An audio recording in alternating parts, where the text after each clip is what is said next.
Mais votre question était, pourquoi est-ce qu'il Jean Castex nous dit qu'il va décaler d'une semaine ces élections? Autrement dit, on voit bien que l'effet général sanitaire ne va pas être important. Pour moi, il y a deux raisons.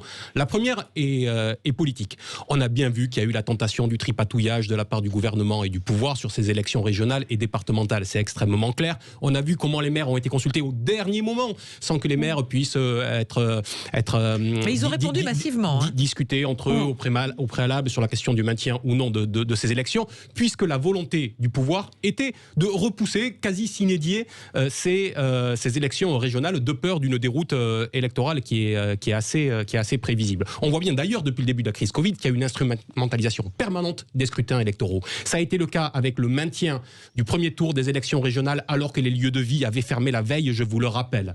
Ça a été le cas du fait de mettre le deuxième tour pour ne pas avoir à refaire les 2 tours de scrutin au mois de septembre. Et donc là, on voit qu'il y a eu cette tentation de la part d'Emmanuel Macron de ne pas avoir une épine dans le pied d'un point de vue électoral. Ça, c'est le premier point. Et cette question-là, le décalage d'une semaine, je partage en grande partie l'avis de Mathéo.